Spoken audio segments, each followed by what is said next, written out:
Pansamantalang solusyon lang ang anti-sardinas policy sa mga pampublikong sasakyan.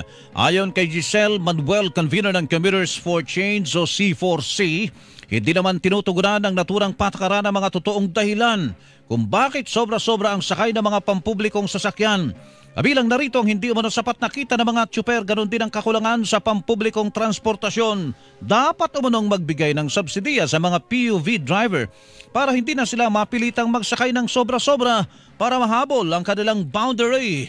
Pwede po siguro sa forma ng service contracting. Nagawa na po ito ng DOTR nung pandemic, kung naalala nyo po na sa kada biyahe ng ating mga jeep at ng mga bus ay may katumbas itong sahod mula sa gobyerno. Kumbaga Sa paghahabol ng kota, pilit nilang sinisiksik ang mga computer dito sa mga jeep, dito sa mga bus.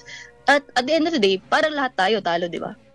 Dahil sa anti-sardinas policy, nangangamba si Manuel na mas kumunti ang mga masasakyan ng mga pasahero at lalo silang mahirapang sumakay. Mukhang magiging mahirap po, nasa LTO na po yan kung paano nila ipapatupad. At iniisip lang din namin kung mapatupad na itong anti-sardinas policy na mas magiging konti na ang sasakay, no? Baka mas mahirapan din naman ang mga commuter na sumakay dahil kaunti na ang supply. Ang tinig ni Giselle Manuel, convener ng Commuters for Change o C4C.